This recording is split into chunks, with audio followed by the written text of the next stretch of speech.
So I was asked what Bible verse represents me as a mother, and at first it really took me a while to find one that really I felt represented me.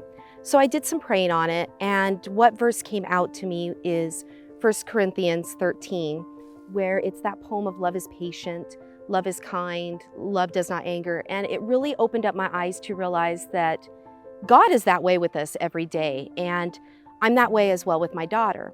And at first, it really wasn't something that I thought was ever going to happen for me. So when I first was younger and going to college to be a teacher, I didn't want kids. In fact, I didn't think kids were even a big deal to me except for in a classroom. So when my husband and I got married, no kids were really talked about, but then later on, we talked about how important it was to have kids.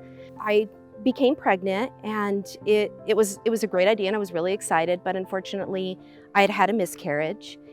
And the doctors told me that I wasn't able to have kids after that. So for a while there, I thought, okay, God, evidently my classroom will be my kids, and that's okay. And we didn't think anything of it. We thought that was no big deal.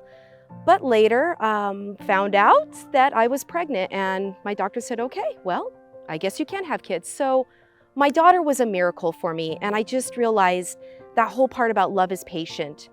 I was just patient in accepting that maybe kids were not supposed to be for me, my kids would be my students, and in return, God being kind to me, I was able to have that beautiful daughter, and I see so much of everything that God has put for me as my parent, and being so patient with me and being so kind and not jumping to anger with things, but helping me learn from it.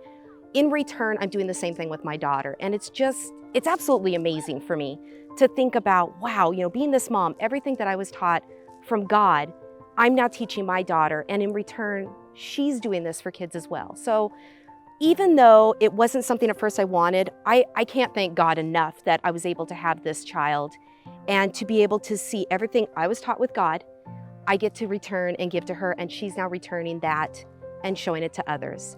So again, thank you, all of you mothers. And I hope that thinking about this, about how much love and patience and kindness we do have with our kids, it's such a wonderful miracle. And I just want to wish all of you a happy Mother's Day.